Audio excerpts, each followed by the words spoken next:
All right, we got wisdom, and we just started the noon class, so we're gonna get started with the noon prayers. So we're gonna first be brief. We're gonna stand up. First be brief. We're gonna stand up.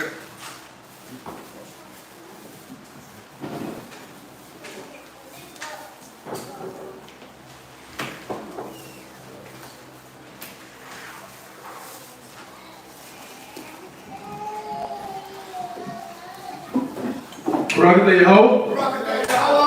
S.O.W. Hawa. The award. Nayawa. The water. Aman. Blessing Yahweh in the name of Yahweh that gives to us the light to see. Then so be it. And the light represents the knowledge, wisdom, and understanding of the Most High. You can find that in Matthew chapter 5 and verse 16. Barakatah Yahweh. S.O.W. Hawa. The Raya. The water. Aman. Blessing Yahweh in the name of Yahweh that gives to us the sweet savor. Then so be it. And the sweet savor represents our prayers coming to the Most High. You can find it in Psalm chapter 141, verses 1 and 2.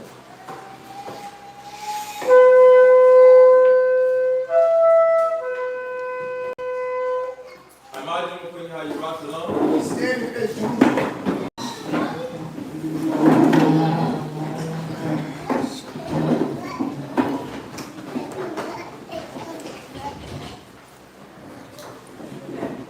Barakatah Yahweh.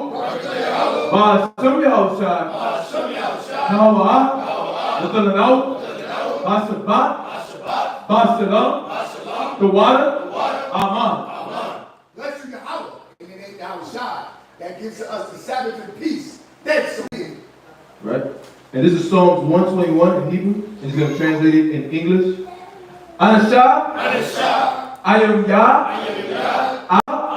Ahaya. Na'aya. Yabu'ah. Isaiah. Yabu'ah. Mayahawa. Sha'aisha. Shemayah. Wa'arataza. La'ah. Yonatan. Labu'at. Ragoya. Yala'ah. The one. Sasharamar. Yashar'ala. Yahweh. Shemayah. Yahweh. Tezoya. Yad. Hashemash. Yala'ah. Hataya. Bayawan. Wala'ah. Halabana. Balayala. Yahweh. Yashemaya. Makol. Ran. Yashemar. Yapasha. Yahweh. Yashemar. Hawalakia. Wabu'aya. Ma'aitan. I walam. Aman. Psalms 121. I will lift up my eyes into the hills, from which cometh my help. My help cometh from the Most High, which made heaven and earth. He will not suffer thy foot to be moved. He that keepeth thee will not slumber. Behold, he that keepeth Yasharala shall neither slumber nor sleep. The Most High is thy keeper. The Most High is thy shade upon thy right hand. The sun shall not smite thee by day, nor the moon by night. The Most High shall preserve thee from all evil. He shall preserve thy soul. The Most High shall preserve thy going out and thy coming in from this time forth and even forevermore. Amen. Amen.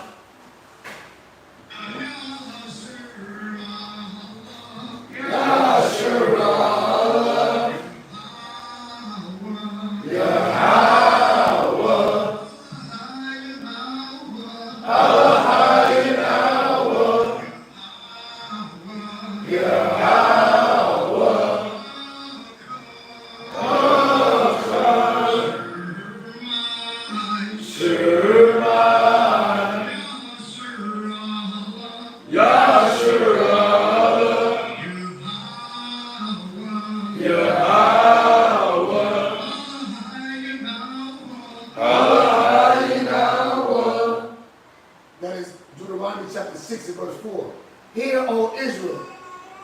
our power, Yahweh is one. All right. And this is the Lord's Prayer in Hebrew. And he's going to translate it in English. Abanaw, Shabbat Shemayim, Kodash, Hayah, Shemkah, Yahweh, Malakwata, Taba'ah, Ratazaka, Hayah, Aisha, Ba'arataza, Kowa, Hayah, Bashemayim, Yitolanaw, Lecham, Ko, Yawah, Wasalaknaw, Chawawatnaw, Kasalaknaw. No. Okay, I said the K is wrong. Okay. Let's start from the top. Abanaw, Shabbat Shemayim, Kodash, Hayah, Shemkah, Yahweh, Malakwata, Taba'ah, Ratazaka, Hayah, Aisha, Ba'arataza, Kowa, Hayah, Bashemayim, Yitolanaw, Lecham, Ko, Yawah, Wasalaknaw, Chawawatnaw, Kasalaknaw, Chawawatnaw, Wala'ah, Tabinaw, Benisayawan, Abo, Hoshayno, Mayan, Ran, Kayat, Lekah, Malakwa, Wa'ala, Wa'ata Paharat, La'aywalam, Aman. This is back to chapter 6 and verse 9. After this manner, therefore, pray ye, Our Father, which art in heaven, hallowed be thy name. Thy kingdom come, thy will be done in earth, as it is in heaven. Give us this day our daily bread, and forgive us our debts, as we forgive our debtors. And lead us not into temptation, but deliver us from evil. For thine is the kingdom, and the power, and the glory, forever. Amen. Amen. This is the Ten Commandments in Hebrew. Number 1. La'ah, Yahayah, Lekah, Alahayah, Achoyah, Al-Payah. Thou shalt have no other powers before me. Number 2. La'ah, Ta'aisha, Lekah, Pasol, Wala'ah, Ta'aibadam. Thou shalt not make unto thee any graven image, nor serve them. Number 3. La'ah, Talakwa'ah, Sham, Yahweh, Bashawa. Thou shalt not take the name of the Most High thy power in vain. Number 4. Zakar, Hayawam, Hashabat, Lakwatashwa. Remember the Sabbath day to keep it holy. Number 5. Kabad, Abaka, Wa, Amaka. Honor thy father and thy mother. Number 6. La'ah, Taratazak. Thou shalt not murder. Number 7. La'ah, Tana'ah. Thou shalt not commit adultery. Number 8. La'ah, Taganah. Thou shalt not steal. Number 9. La'ah, Ta'ainah, Shakur. Thou shalt not bear false witness against thy neighbor. Number 10. La'ah, Tachamad, Ko, Asherah. Number Aika. Thou shalt not covet anything that is thy neighbor. Yeshavim, which means to be seated.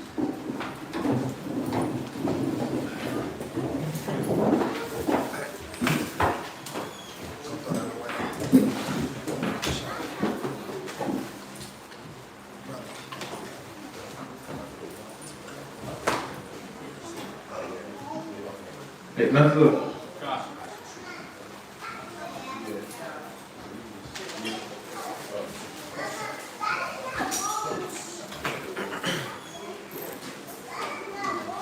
First reader?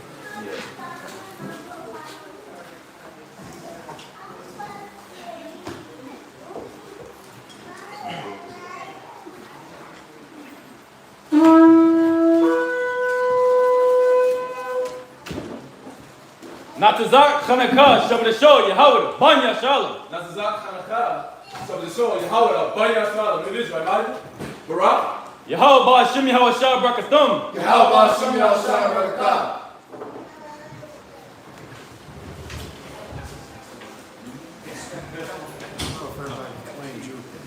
Huh? If everybody can claim you. We in the Americas. Oh, it says the only reason why everybody thinks it is Americans. Yeah. Religion. So he's trying to say. I don't know about not desire.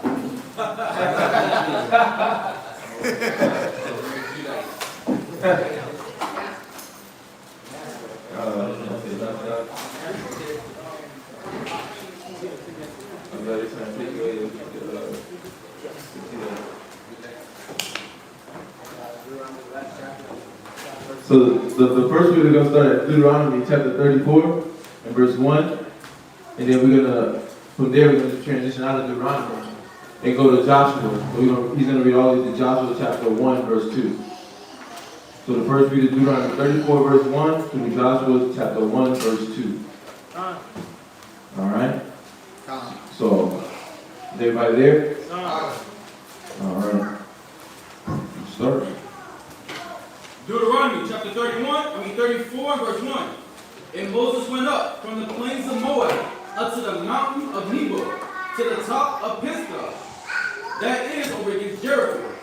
And the Most High shewed him all the land of Gilead unto Dan, and all Naphtali, and the land of Ephraim and Manasseh, and all the land of Judah, unto the utmost sea, and the south and the plain of the valley of Jericho, the city of palm trees, unto Zoar.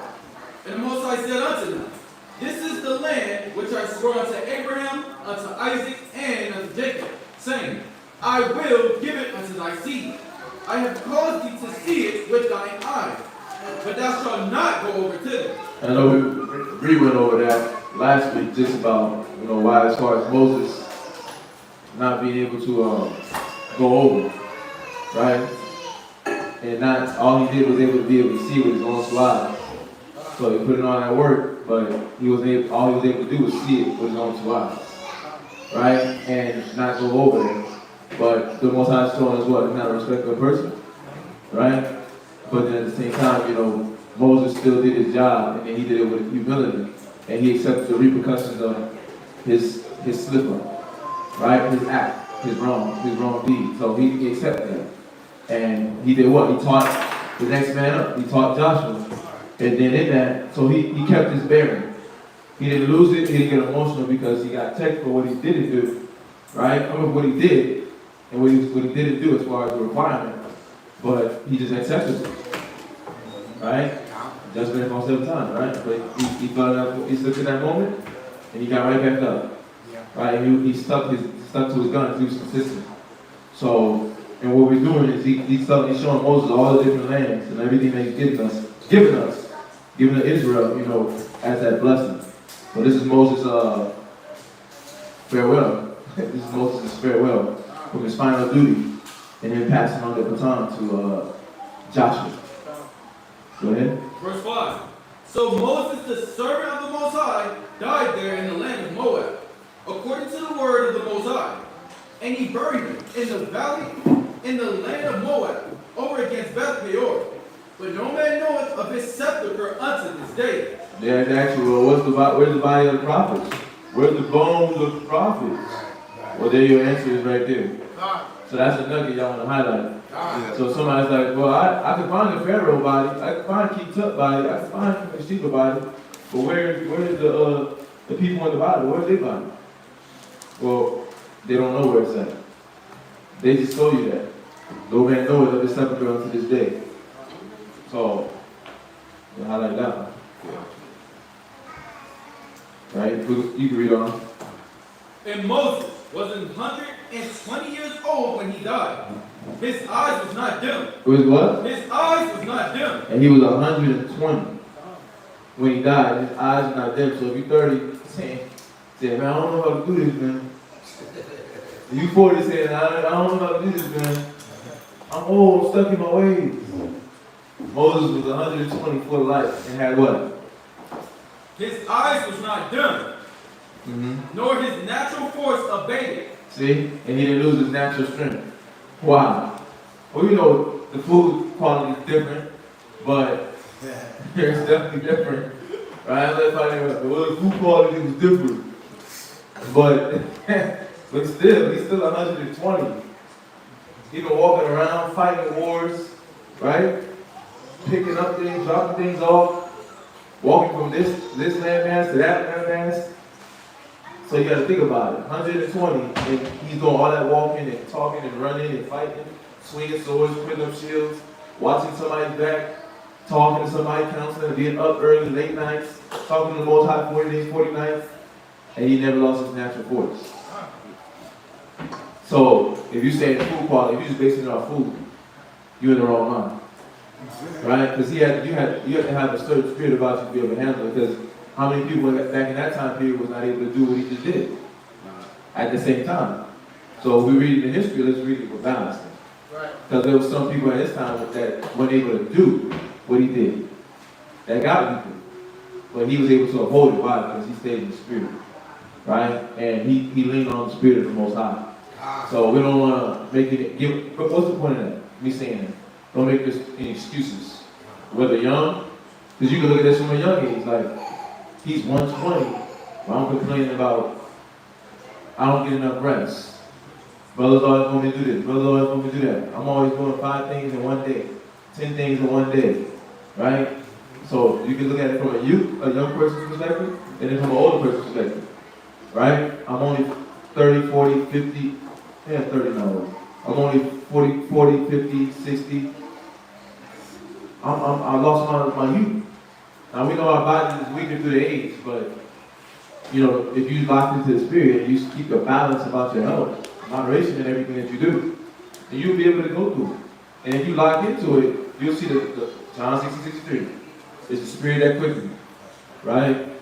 So yeah, and nobody here got any like terminal illness to where you can't move around. Everybody just walking, talking, and breathing. Ain't nobody even 6 years old here. It be the 25-year-old, brothers and sisters, 30 years old, and talk about, I didn't get enough rest. And you just 40. Right. You just 40. You just 40. You young. You know, but America put it in our minds that, I'm 30 and I'm 40, you know, I'm on the twilight of my lifetime. Well, yeah, if you live not according to the Most High you are, the chances are you will get taken out because of your lust, because of your anger, because of your lack of disobedience to the commandments. Right. But if you do like Moses and you lock in, look at the brother, y'all remember the brother Dawiyad, right? Dawiyad was what, 70 years old. Not only did he not look like it, but spiritually, he was lively. He was vibrant. Look at his brother. His sister Dorcas, she's still with us. Beautiful sister. She's locked into the Most High. Still moving around. We have the brother Nicodemus. Another brother. So, you know, yes, we know that the body's going to wear down because of the things that we have to be under in this captivity. The bad food, the Bill Gates meat, you know, things of that nature. But, yeah, Bill Gates meat. Oh, yeah, that's the laboratory meat. Yeah, that's the Walmart meat. Yeah, because of the Bill Gates meat. Yeah. But as long as we stay locked into the Father, you know, we'll be able to live a strong and prosperous life. Right. So, right. What we on? Verse 8. And the children of S.O.W. wept for Moses in the plains of Moab 30 days. So the days of weeping and mourning. Yeah. Because Moses did a lot. We know it was like 7, but you know, Moses did a lot, and nobody can deny that.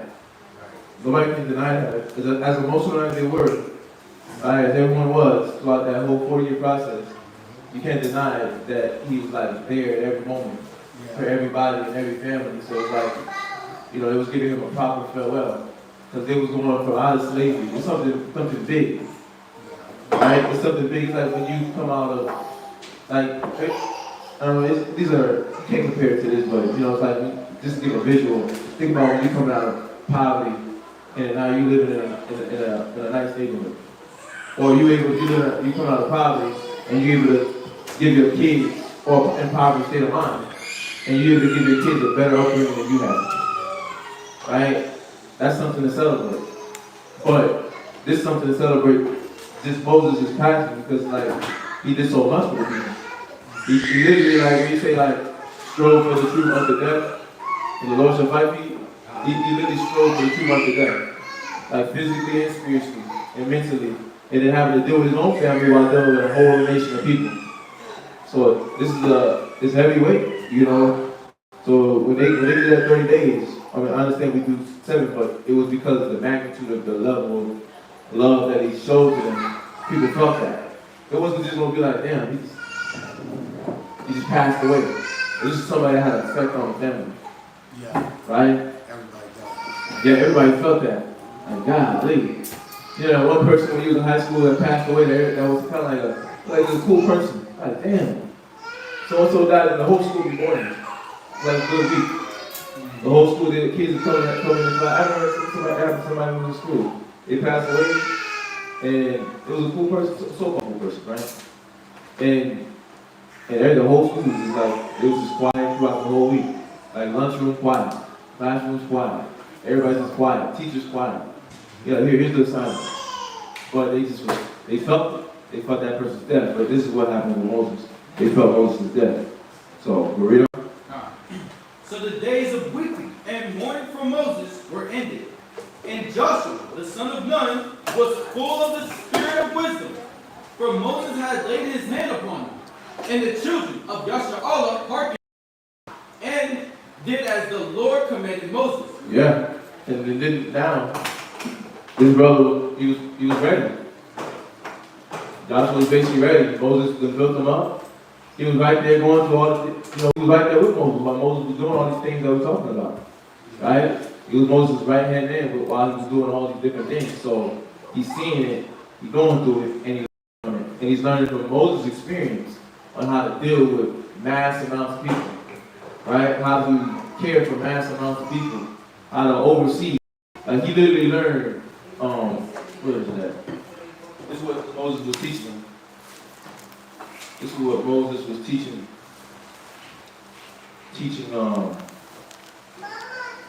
Aaron. Joshua. Proverbs chapter 27, verse 23. Proverbs chapter 27, verse 23. Who got it?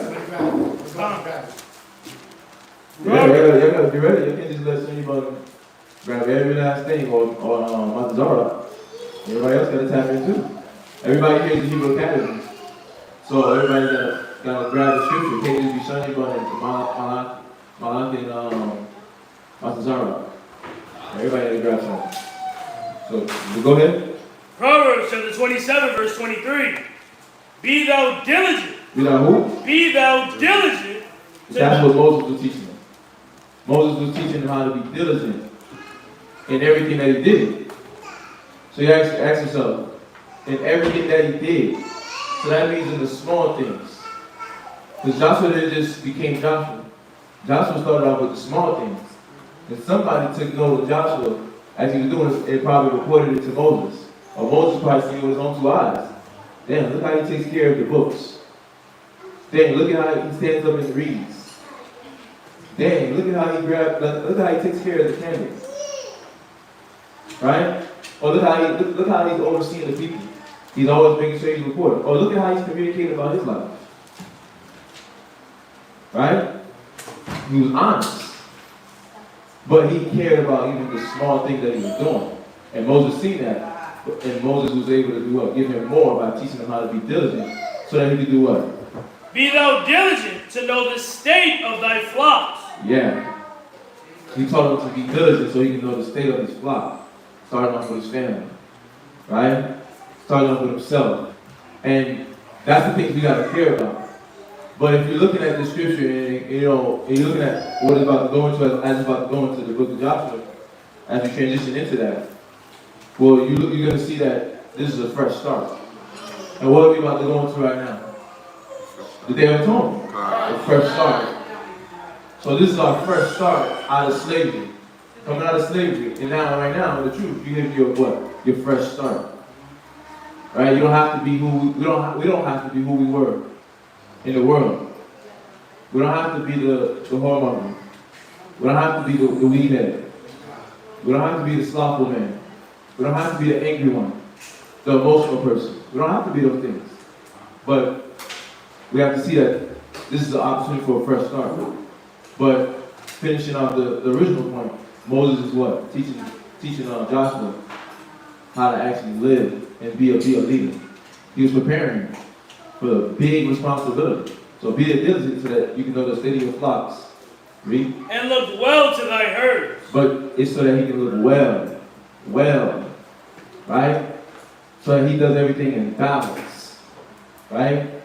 He does everything with a, it's a finesse to it, right? It's not too aggressive, it's not too gentle. It's not too stern and not too soft. But he was looking well to the herd, right? So we have to be aware, what am I supposed to be learning from the story as we're really reading that this man is stepping up in his leadership, right? And then we're reading also our first son. So catch take those two tones as you read in the Sabbath. So we'll go ahead, you turn back. Verse 10. And there arose not a prophet sent in Israel like unto Moses, whom the Most High knew face to face, in all the signs and the wonders which the Most High sent him to do in the land of Egypt to Pharaoh, and to all his servants, and to all his land, and in all that mighty hand, and in all the great terror which Moses shewed in the sign of all Israel. The Most High dealt with Moses on a high level. Yes, sir. Just a question on face to face. Knowing that no man has ever seen his face or his voice, does that mean that Most High dealt directly with Moses, face to face? Well, but knowing what you just said, you basically kind of answered your question. Yeah, you answered your question though. Because he didn't remember nobody on earth seen him face to face. So what does he usually do? He uses messengers. Yeah, it's angels.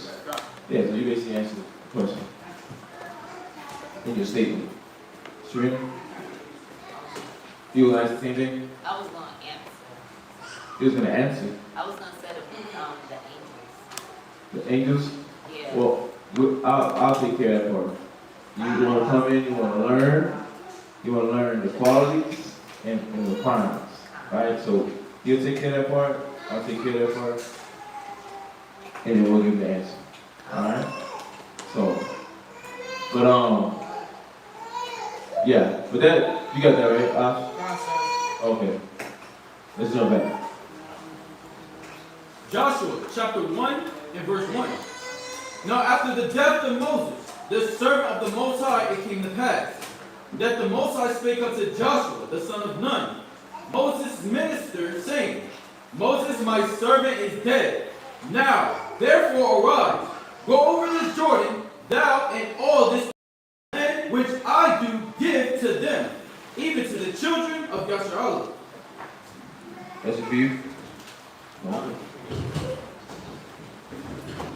Quick.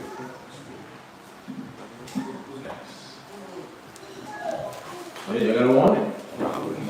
But no, he got it. But y'all gotta see that though. This is the stuff that Joshua cared about. He wanted to get up and read. He wanted looking like, oh, is the other brother coming up? Is the other one? You ready yet? I'm ready. Was you ready? I'm ready. You're not waiting for that. He was just ready because he wanted to do his service because he knew that he was doing it for who? The Most High. So he wasn't running. He wasn't waiting and walking like, oh, is he going? Is he going? No, y'all gotta care about that stuff. These are the little things that the Most High seeing where your spirit's at. What do you really care about? Do you want this? Right, because it shouldn't be like, he has to be like, brothers gotta stand up. Then the kids stand up. They actually ready. Brothers gotta stand up. They were ready to stand up. They weren't waiting for y'all, but we keep telling them, no, we're grown men. But y'all gotta want to come step up. Y'all can't wait for the kids. What, the kids gonna fight for y'all? The kids gonna make the breakfast? Nah, I'm joking, I'm being serious. You gotta ask yourself, that's in retrospect what you're doing. So, but y'all, good. Somebody get Isaiah 6. Isaiah 6 and 8.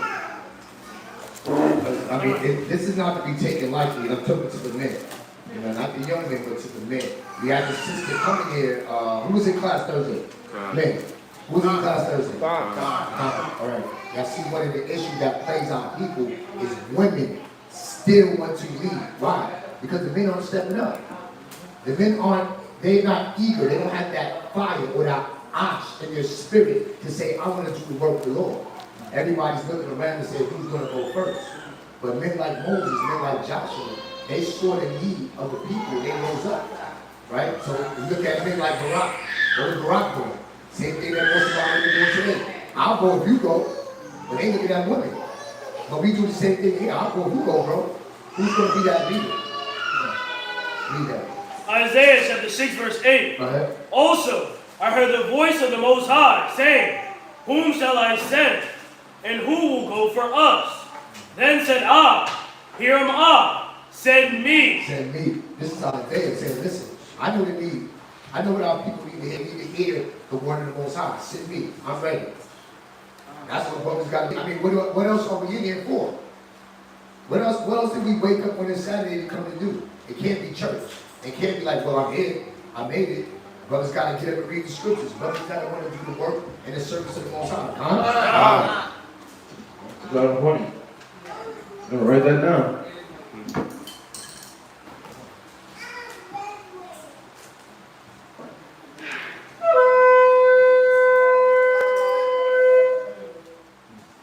Nazayah Kawaf, Shabbat Shah, Yahawada, Bar Yasharal, Naziyah Kawat, Sabbath, Yahweh, Boy Nasral, Min Israel, right?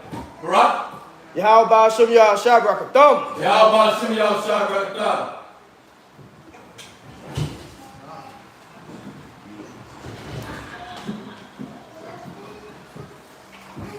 So you got Joshua chapter 1, verse 3 through 16. Joshua chapter 1, verses 3 through 16. So that's the second reading. Joshua, the first chapter, the third verse, all the way through 16. Joshua chapter 1, verse 3. Every place that the sole of your foot shall tread upon, that have I given unto you, as I said unto Moses. Yeah, so the Most High is making it known that he's going to deal with Joshua the same way he dealt with Moses as far as just being with him on all things. Right? And we know that's based off, that's contingent off of him staying in the spirit. Just like it is for all of us, right? It's contingent on all of us staying in the spirit and being ready to actually, I said be ready, but stay ready and stay in the spirit. So that's what he's letting Joshua know. So go ahead. Verse 4. From the wilderness and this Lebanon, even unto the great river, the river Euphrates, all the land of the Hittites, and unto the great sea toward the going down of the sun, shall be your coast. Right, he let them know the layout of everything that's being given. Go ahead.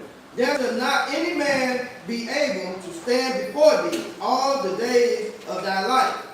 As I was with Moses, so I will be with thee. I will not fail thee, nor forsake thee. You know, you can hear that. A lot of people will hear that. You know what? The Most High is able to deal with Joshua on that level. He went through all the parts of allowing himself to be instructed, and as he was allowing himself to be instructed, he was going home and pushing himself to be this righteous man.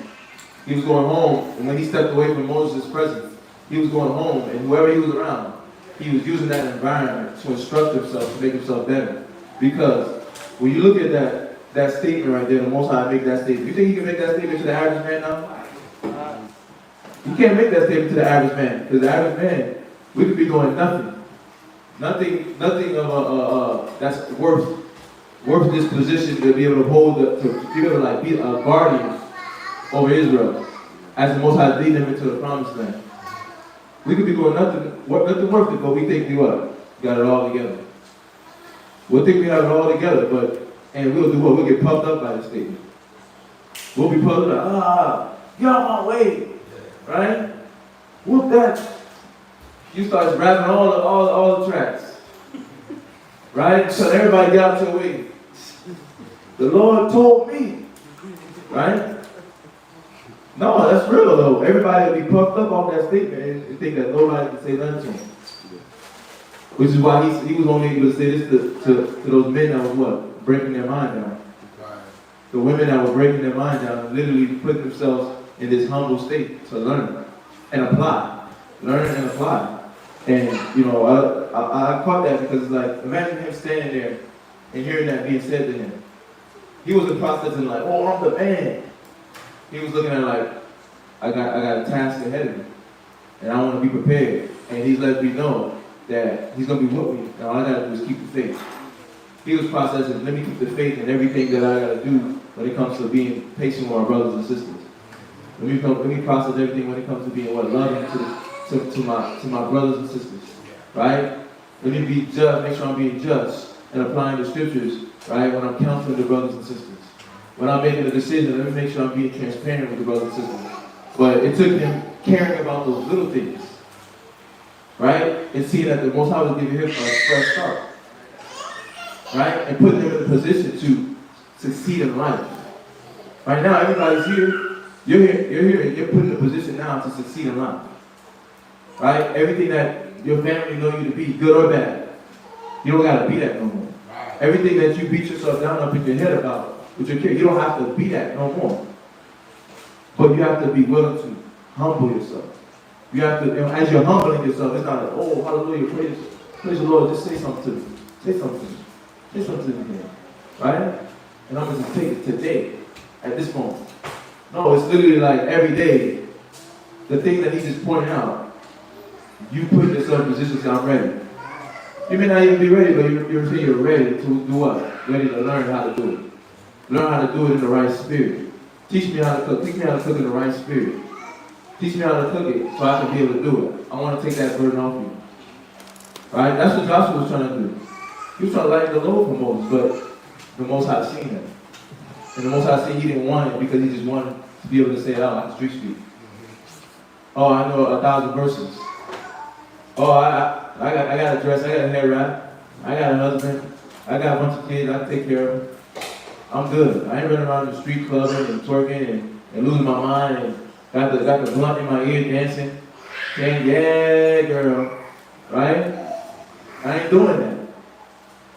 But he was looking at it, and the righteous women in the scriptures were looking at it like, I got to really humble myself so I can be better for my brothers and sisters. I want us to inherit this land, and I don't want us to lose it. You see that? He was learning all the things on how to maintain a blessing and not just give it. Because he wasn't even thinking about it. Think about a brother like Toby. Toby wasn't even thinking about the blessing. So much so he thought his rib stole that cattle. But it's because he cared about the work of the people. Think about it. I know, listen to people, right? But think about Toby in the sense of this. What little things was he doing at home when he was being raised up or around the neighborhood that was teaching him to care enough about a dead body to make sure that he buried him? We don't ever think about that. The level of charity he had to be exercising. When the scriptures talk about exercising your senses, it's not like a lot of us think that it's going to be a flick of the switch. That I don't have to go through this exercise process of building up this self-control with this temperament in everything that I do. We think that, okay, when it presents itself, I'm here to do it right away. But it doesn't work like that on anywhere in life. Think about it. You think about sports. Why do you think practice be so hard? The coach working harder in practice so that you can be prepared for what? For the game time. For the game time. And those of us that didn't work hard in practice, I ain't pointing out. I know some brothers that didn't work hard in practice, and they was crying on game time because they was like, I don't know. Yes, because you didn't go through the proper process.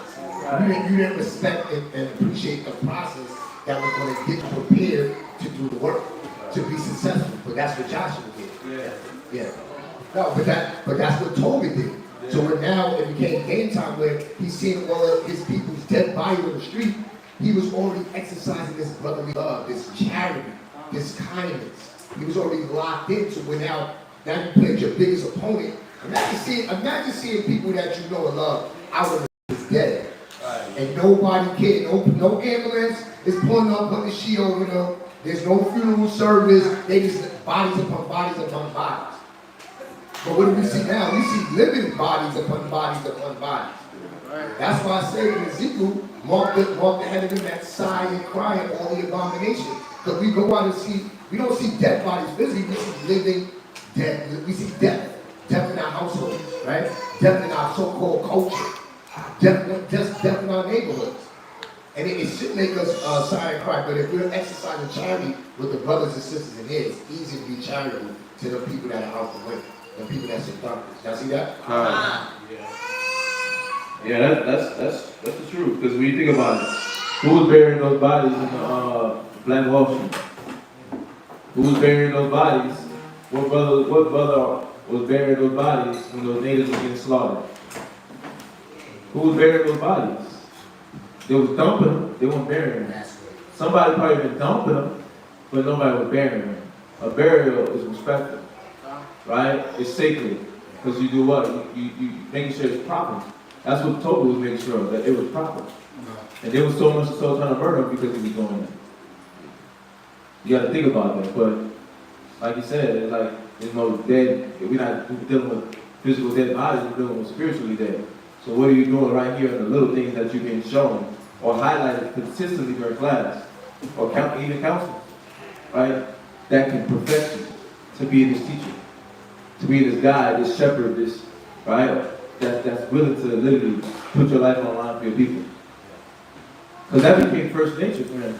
Through him going through that process, whatever process his parents had set up for him, S.O.W, he went through that process, right? And when he went through that process, it had first nature, charity. It wasn't low level, it wasn't low level, it was high level. Right? He didn't get stuck at a certain point like, oh, I give rods. I enjoy giving rods. I'll get 4 or 5 rods, but I ain't trying to go to hours though. I ain't trying to go to a whole other state. Right? So you stop at rod, but you don't want to go to a whole other state. Right? So you put limits on your charity. You put limits on your giving. And I know we use the charity as an example, but think about what you're reluctant to do. What you're not allowing yourself to go through the process with. Right? I'll release my pride to this degree. I won't shout and scream. I'll just be subtitled on it. Right? I'll say something slick. I like that you described it with Joshua was up to. Because we read it earlier about how when Moses had to sing out the 12 spies, and there was only 2 brothers that went through that process properly. It was Caleb and it was Joshua. Why? Because they saw what they saw the next step in that process, which would be going into these people that were taller, that looked mightier, but Joshua and Caleb still understood that as long as we stay locked into the Most High, we can overcome this, right? We won't be destroyed. That's being redeemed from being fearful. That's being redeemed from being a servant. Because the rest of the people were like what? Nah, we ain't gonna be able to do it because they were in the mind of being a slave and having somebody else do it for them. The Egyptians, that's why everything was, let's go back to Egypt. Let's go back to Egypt. But these 2 men was showing that they were redeemed through the Spirit, through all the things that the Most High showed them, that He was with them. Being able to cross through this Red Sea. Imagine what that looked like. You about to read into the other things that Joshua went through, and a lot of us would be like, nah, I can't do that. I'm not able to do that. But being redeemed from fear, that means you're walking in the Spirit of the Most High. Somebody get out Isaiah 43 real quick. Isaiah 43 and, read a little bit. 43 and 1. Come on, Isaiah chapter 40. Now, I need to make sure brothers and sisters online hear it, so, and then we got the doors open. If you have mighty voice, come. Come. All right, go ahead. Isaiah chapter 43, verse 1. Verse 1. But now thus said the Lord that created thee, O Jacob, and he that formed thee, O Israel. Fear not, Fear not. For I have redeemed thee. Right, I redeemed thee from that fear. I delivered thee from being fearful. Go ahead. I have called thee by thy name. Right, now, being called by the name of the Most High doesn't mean you just got this Hebrew, powerful, strong name. It means now you're moving in the same spirit, the fruits of the Spirit. Fear is not a spirit of the Most High. That's the spirit of Satan. Fear keeps you tormented. Fear keeps you bound. Right? Fear keeps you blinded from the strength and the power of the Most High. Joshua didn't exercise that. He wasn't bound by fear. He wasn't bound by doubt, saying, yeah, I don't know if I can overcome this lustful spirit. I don't know. I mean, I've always had this slothful spirit. It's been in me since I was a kid. I can't shake it. No. We do what? We break those spirits. Come. Go ahead. Thou art mine. Thou art what? Thou art mine. Read. When thou passest through the waters, I will be with thee. Right. How many that passing through the waters, what does that mean? Being able to go through something that you don't think that you can endure, that you can be successful going through. Go ahead. And through the rivers they shall not overflow thee. Right. Y'all see them rivers, the way they was taking the people in what was it, Liberia? Libya? Just washing away 10,000 people? But that's the things that we go through in life here. We're not going through a literal flood, but we got that ABC store in every corner, right? We got the drug dealer on every corner. We got the half-naked, butt-naked women on every block, every corner. Those are the things that's out here today that's looking to take us away. To take us away from the freedom that comes from serving the Lord, serving the Most High, right? But He redeemed us. He gave us the ability to not be bounded by the things that we see. You see that? Go ahead.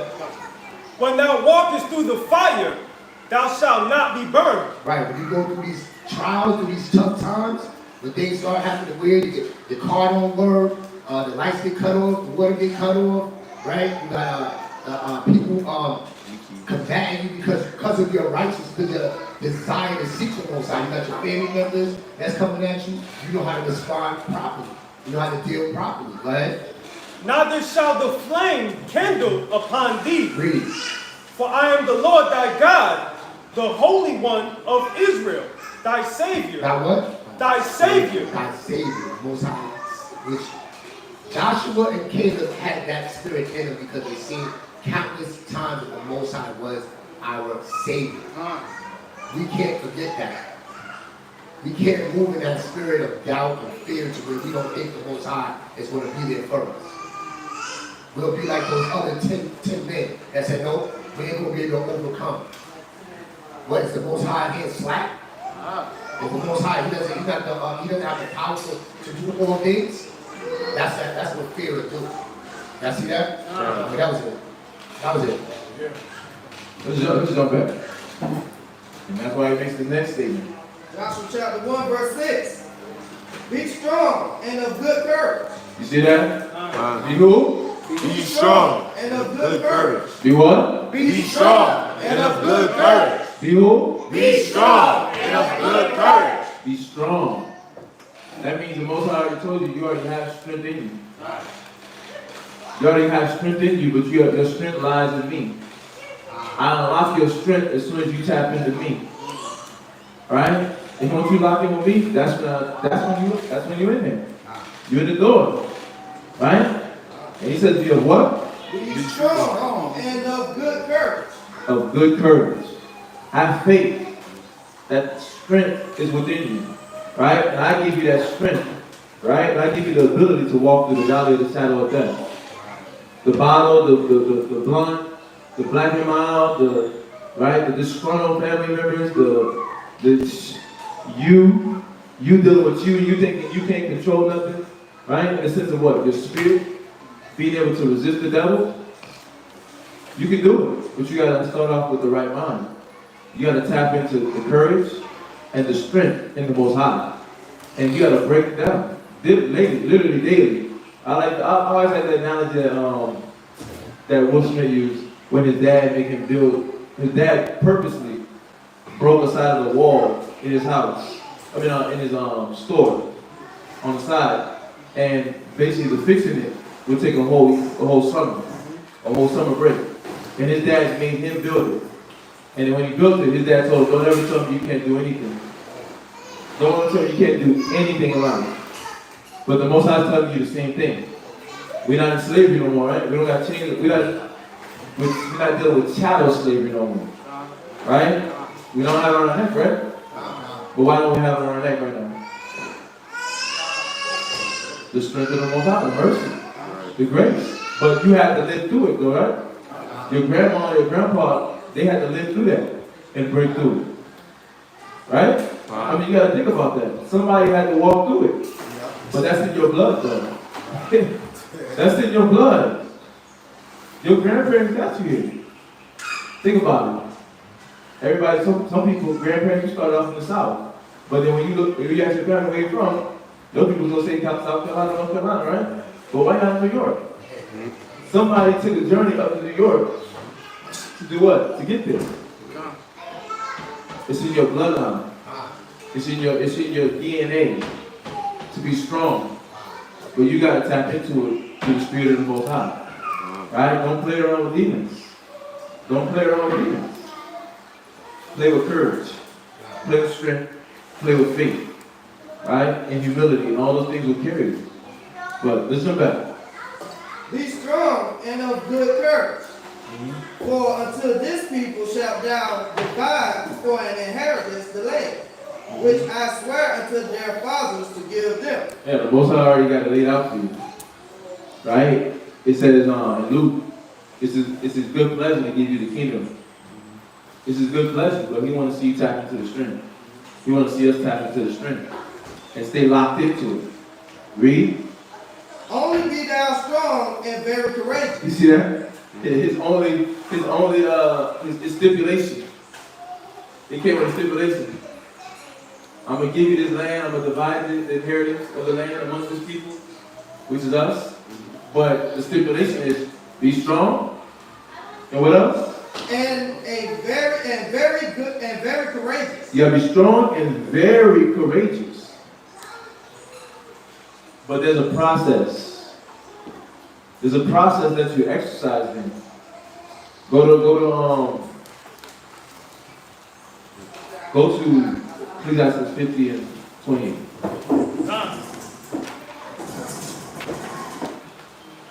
Oh, well, we're gonna go to that one. But let's go to 51. Ecclesiastes 51 and 23. Ecclesiastes chapter 51, verse 23. Draw near unto me. Yeah, you gotta draw to the Lord. You gotta come closer to the Father. Stop standing far off. Stop when you're having a battle, hiding away. Oh, I don't like how it went. I met up with my auntie, I met up with my cousin, I met up with my family. I don't like how it went. So guess what? I'm disappearing. I'm hiding away because I'm upset on how they dealt with me. Or how I felt about how they handled the situation. So I'm not going to call nobody. I'm not going to call brothers. I'm not going to call the council. I'm not going to call about class. I'm not going to call about feed days. I'm just do everything over there. No. The Most High said when you're going through it, do what? Draw unto me. He says draw unto him. Read. Ye unlearned. Because there's some things that you don't understand about serving God yet, that you need a teacher right next to you. A guide right next to you. So that you don't make the wrong mistake. More than that, think twice before you act. Think twice before you act. Because I'm here to help you if you don't know. So all the confusion that's inside of you, all the rage, anger, and lust, and doubt that's inside of you, there's a place where you can alleviate that. There's a way to go alleviate that and get all the stress out of you. All the burden out of you, right? All the anguish, pain. My mama never took care of me, but now she want to tell me how to raise my kid. My daddy was never there. And now he's trying to call me and build a relationship. I don't want it though. I don't want it. Stay away from me. Right? Mommy wasn't there to take me to the fair. Right? Mommy. Right? But we can't play with that emotion, man. That's the past. I know it hurt when you think about it, but it hurt because you ain't letting yourself go through the proper process to change, to get through it. The Most High already told you what you got to do to get through it. Draw near unto me. You unlearn. Accept that you don't know certain things. Accept it. Right? Come to learn, don't come to teach. Come to learn, don't come to teach. The Most High brought everybody in here to come and learn. Not come to teach just yet. When that time comes, that time will come when you go through Hebrews 5 and 12. But when the time comes to be teachers, you have to need that one teacher again. The Most High didn't bring you here because you have it all together. And because you have 1,000 precepts, you be like, well, I got a precept. Brother, Deuteronomy chapter 34, verse 2. The Lord said, right? He didn't bring you for that purpose. He did. But he wants you to learn first. He wants you to understand first. Right? That there's a lot of things that you are learning that's causing you pain. That's disrupting the growth in your life. That's disrupting the change. Right?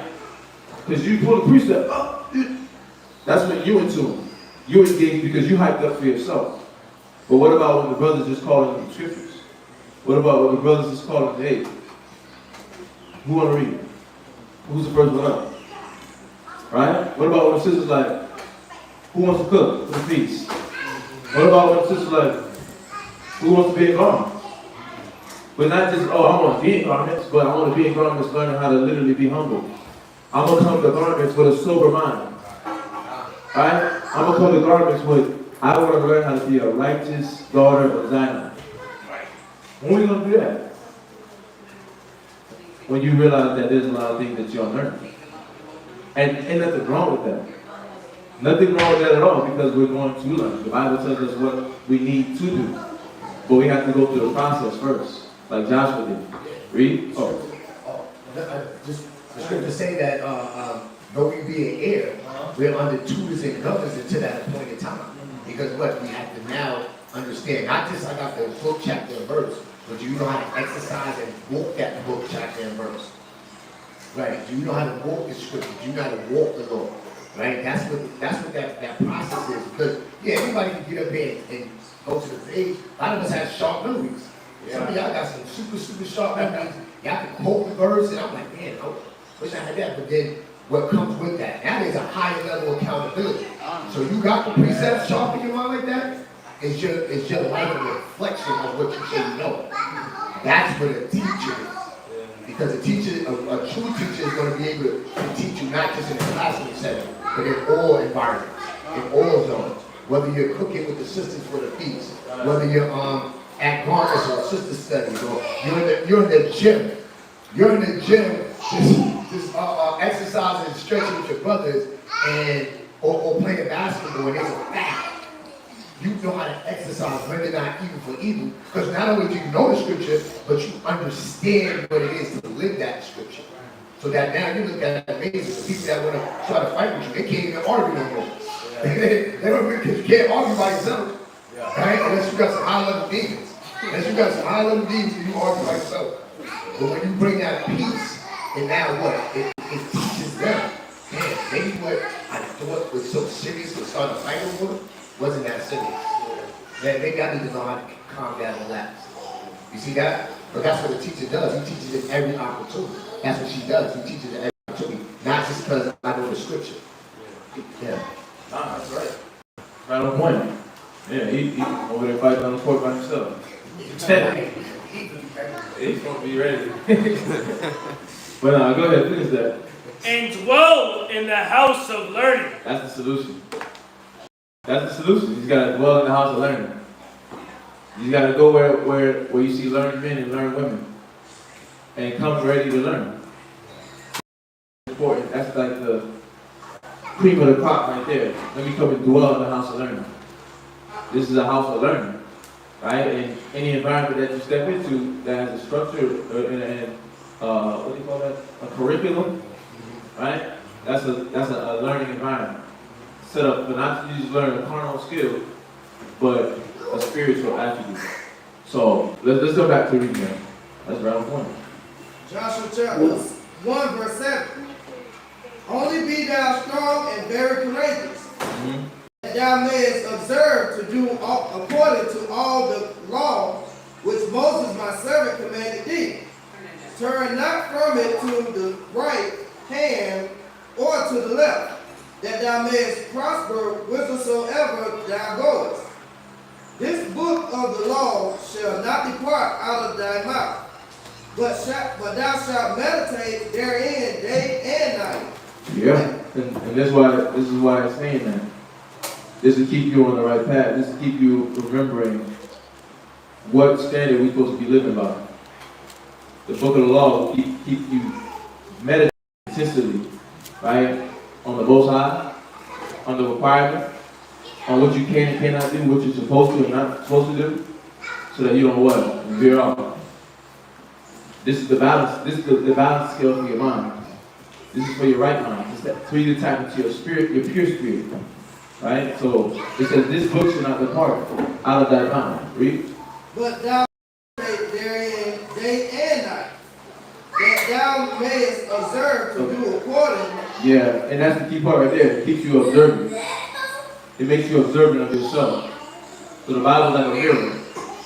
It keeps you observant. You're looking, right? You're looking at everything about yourself. Well, go ahead. That thou mayest observe to do according to all that is written therein. For then thou shalt make thy way prosperous, and then. So as soon as you get better at being observant to the point where it leads you to better application, that's when you start being prosperous. And what else?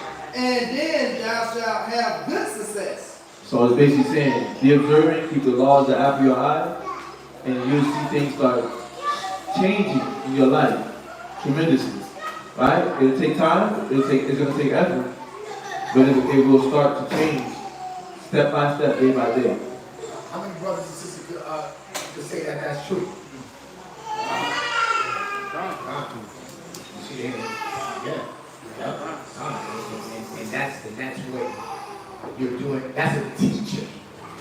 That's the point of being a teacher, because now you can go to somebody and say, yeah, when I made that transformation to serve the Most High, and I began to just not just on a Sunday like I was when I was in Christianity, but daily, every day, every night, I seen the benefits, how it rooted me, how it gave me the things that I wanted to talk that was negative, right? To where I would carry out things that not only affect me, but affect the people around me.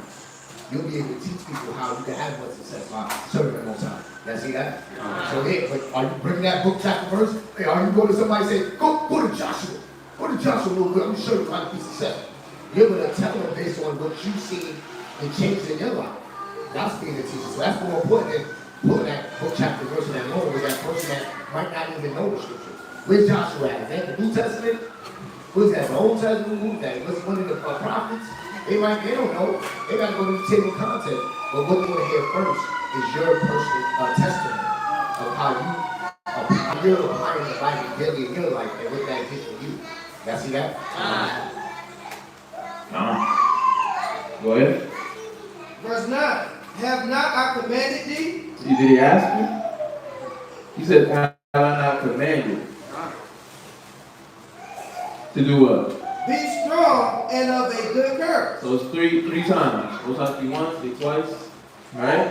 And this is the third time that the Most High speaking. He said, in the same, right in the midst of the same conversation, be strong, courageous. Be strong and very courageous. Right? And be strong and of a good courage. Go ahead. I had a definition of courage. Oh, go ahead. Courage, the quality of mind which enables one to encounter danger and difficulty with firmness or without fear or fainting of heart. Right. So you're able to encounter danger with a firmness and without fear of heart. So, but you exercise fear out of you. That's what you're doing. This time period is to exercise fear out of you. So all the things that make you hesitant with the Lord, with the Most High, with the scriptures, with a body, being our brothers and sisters, you're exercising all that fear and reluctancy and doubt out of you. You're doubtful about the brothers you're around, you're doubtful about the sisters you're around, you're doubtful about yourself and what you're going to do when you come around because you're afraid of the demons that's on you. Well, learn how to exercise those demons out of you. Let yourself be taught how to exercise those spirits out of you. And it comes to you just being forthcoming. It starts off with just you being forthcoming with what you're doing. Hey, I'm so-and-so, and I got this and that issue, and I'm afraid that I'm going to do this, and that, so I don't know if I want to be around because of that reason. Right? I got this and that anger issue, and I don't know, when somebody says something to me, it just flicks off my tongue, and I can't control myself. And if somebody's going to sit there and talk to you and show you how you can't control yourself, But they're gonna start off by asking you, what do you usually do in a moment? Give me a moment. Recall a time in history, a time period in history where you got angry at somebody and you just reacted. Right? And they're gonna ask you questions of what you did in a moment. They're gonna look at a whole scenario with you to help you walk through and see how you can. And at that point is when you choose to listen or when you choose to not. Right? Because at that point, the Most High saying you're commanded because now you're not ignorant. You was commanded even before, but now you know. So it's like somebody's going to take you through that process and actually show you how to go over that, how to overcome that fear so that you can be strong, so that you can be courageous. Because if you tell yourself, I don't know how to do those things, there's a teaching process for that. All right? So keep that in mind. So don't psych yourself out of doing the right thing. Don't psych yourself out of talking and communicating. And you're like, I talked about it already. The brother's probably tired of me coming to them because I've been talking about the same thing. No, I'm not tired. Nobody's tired of you coming about the same thing. But do you want to change? Because you can change it. So don't guilt trip yourself and psych yourself out of doing the right thing. Talk about it. Get it out, release the pressure, free yourself, and set up and listen to the measures, the method that's being told to you on how to set yourself up for success so that you don't fall into that same spirit. So, yeah, don't psych yourself out. But go ahead, brother. I'm not Zion. Be not afraid, neither be thou dismayed. Right. For the Most High thy power is with thee whithersoever thou goest. Yeah, but if you see that, you'll not be afraid, you'll not be dismayed when you see that in those moments when you get taught, when you're being instructed, when you're being shown how to go about breaking past the spirit. And it says dismayed means feeling distress or anxiety, typically at something unexpected. So when something catches you off guard and anxiety starts to come up, distress starts to come up, you won't be afraid in those moments because all the things that you already know that causes anxiousness for you, you've broken past those things by being taught. Being taught, allowing yourself to be instructed. So, and that's the key. So, but let's go back. Verse 10. Then Joshua commanded the officers of the people, saying, pass through the host, and command the people, saying, prepare your victuals, for within 3 days ye shall pass over this Jordan. Right. So they're preparing to go into Jordan, pass over the Jordan, right? And you know what you should see in that moment is what the Most High has God set up for the people. I'm lost, I want to be found. Well, the Most High already have a God. You got officers. Right? You got people that you can go to talk to about things that you're confused and don't understand about what's going on in life in this present moment. And with that, they're going to be able to guide you through the journey. Right? Because that's physical. They physically guided the people. Right? And they were spiritually doing it too. But right here in this moment, it's talking about something physical going on. But in this moment, it's talking about you being guided through your life in the truth. Yeah. It definitely was physical and spiritual because what is he telling them? He said, go through the host. What's the host? What's the host? If y'all paid attention, what's the host? It's an army. That's the army. Because what he just saying, this is where we were going to go take over the rest of our inheritance. Right? So he's telling, he's commanding the officers, these men that are now put in a position of rank, go through and encourage your brothers. Get their minds right. Right? Pack the victuals, prepare yourself, get your food, or what do they call it in the army? MREs, right? Get your food ready, make sure you got your sword, right? Make sure you got your buckler. But what is your mind? If you got your sword and your buckler, what good is that if your mind's not ready? If you got the AR, whatever you're dealing with, but then you still fearful, what good is that? I remember the guy that told me in the mall, he was some kind of high unit in the military, right?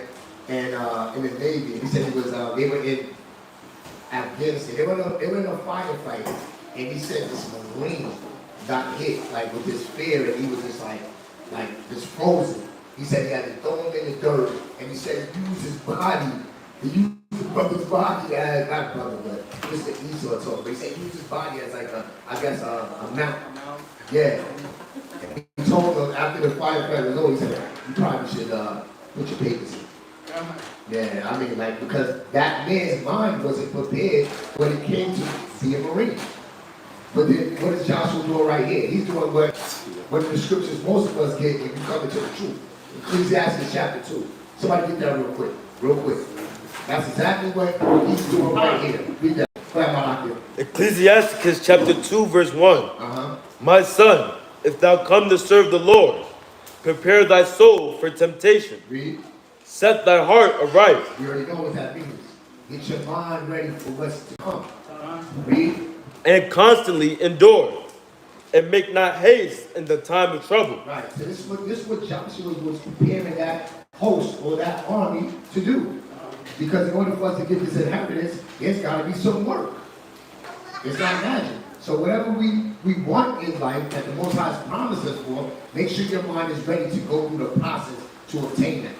You want to be a great street speaker? Can you do that if you just on a video game all night or just watching Netflix or just going to sleep? You can't do that. You got to go through that painstaking effort of what? Watch another brother street speak. Getting information to add to your street speaking to make it relevant. Right? Knowing the state of your flock. Knowing the state of our nation to make sure when you're bringing the scripture, whether it be who Christ came for, color Christ, that you can make it connect with them here today. But you can't do that if you're not preparing your mind for that fight. Because, think about it. We're trained to do what? To clock in and clock out. That's the mind of a slave. That's what modern day Egypt has made us. Clock in, clock out. I'm home now, I put my feet up. Work is over. But we're at war. We're at a spiritual war, so there's no clocking out. We always got to be prepared for it said, read again? It says, set thy heart aright and constantly endure. We got to be alert. Constantly endure, being circumspect. We got to be ready for whatever is going to be thrown at us, and that's what Joshua was doing. But go back, Nazion. Oh, did you finish it? And make not haste in time of trouble. And make not haste in time of trouble. Y'all see that? Go ahead. Verse 11 from the top.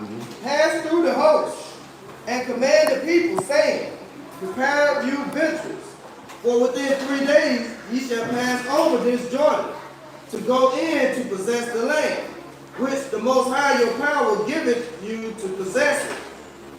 And to the Reubenites, and to the Gadites, and to half the tribe of Manasseh, speak, saying, but do y'all see what, this is something they didn't teach us in the churches.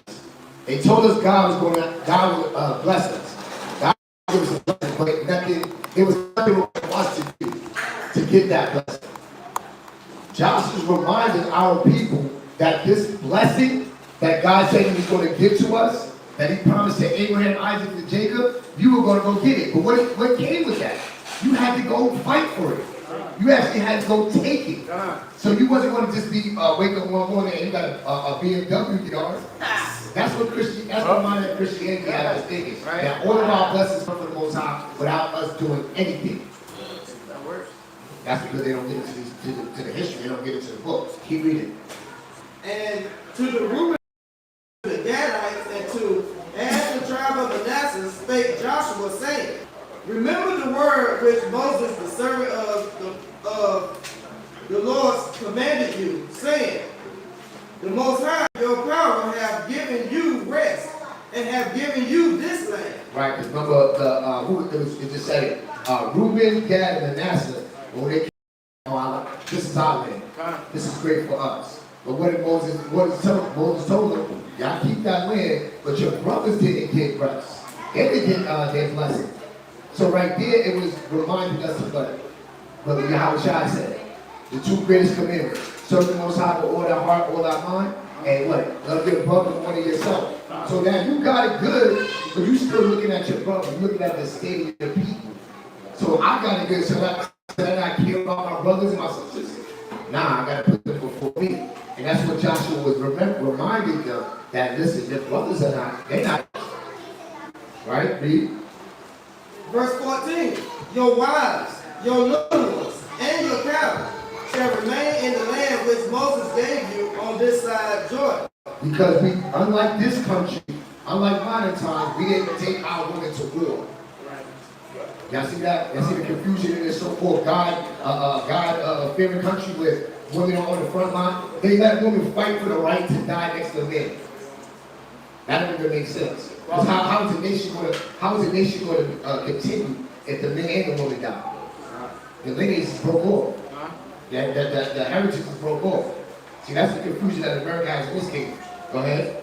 But ye shall pass before your brethren armed, all the mighty men of valor. All the mighty men of valor, right? And help them. Go ahead. Until the Most High have given your brethren rest, as he have given you, and they also have possessed the land which the Most High your power giveth them. Then ye shall return unto the land of your possession, and enjoy it, which Moses, the Lord's servant, gave you on this side Jordan toward the sun rising. Verse 16, and they answered Joshua, saying, all that thou commandest us, we will do. The people agreed. It was like, okay, come. But we understand. Read. And whithersoever thou sendest us, we will go. Okay.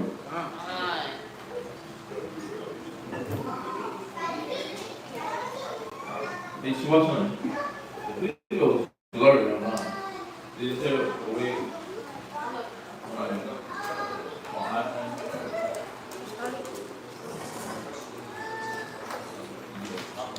It's probably because of the rain.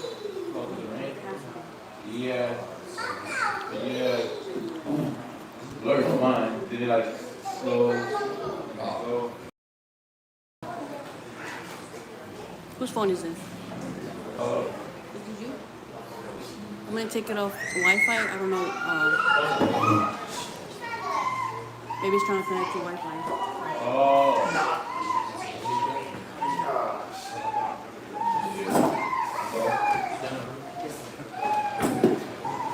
Yeah, thank you.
All right, so the third reader is going to start at Joshua chapter 1, verse 17 through Joshua chapter 2 and verse 12. So the third reader is Joshua chapter 1, verse 17. All right? Come. The book of Joshua chapter 1 and verse 17. According as we hearken unto Moses in all things, so will we hearken unto thee. Only the Lord thy God be with thee, as he was with Moses. Whosoever he be that doth rebel against thy commandment, and will not hearken unto thy words, and all that thou commandest him, he shall be put to death. Only be strong and of a good courage. Joshua chapter 2 and verse 1. And Joshua, the son of Nun, sent out of Shittim.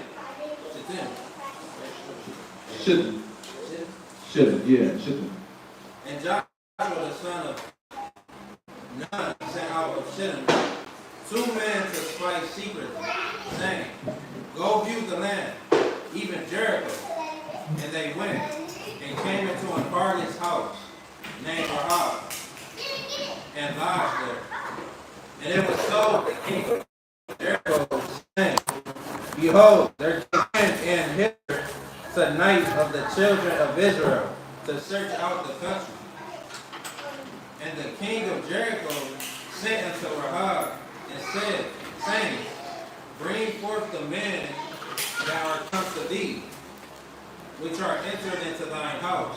So, and you see the story, we're gonna have to hurry up, right? And they go into Jericho. Obviously, it's the end of the story. But I'm gonna jump ahead of it. So, and they're going, so they're in the country right now.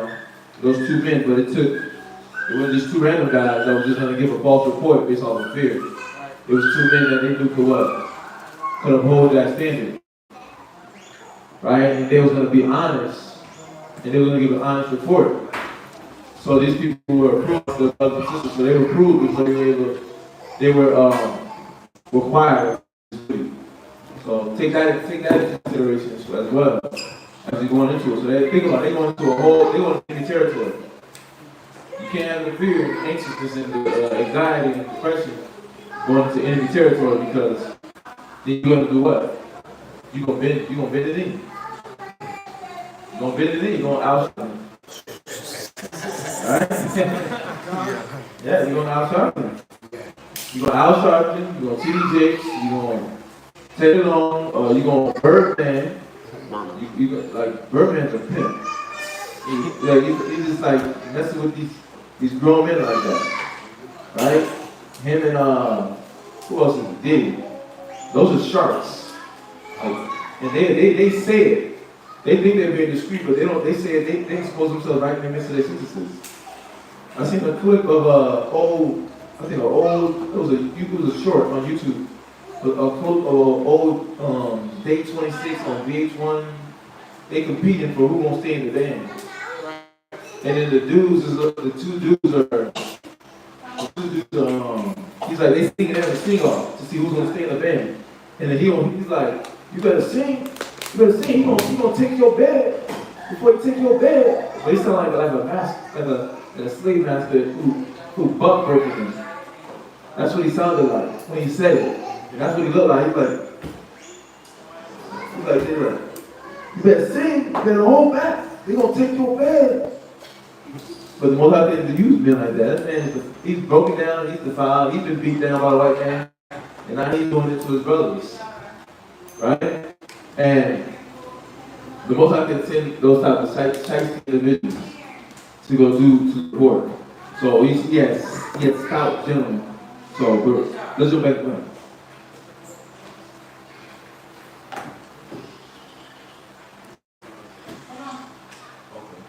So we're gonna restart the online, everybody that's online in the chat, just so that we can because the storm is disrupting with the quality of the video, so we want to restart to see if we can get the quality of the video up to par.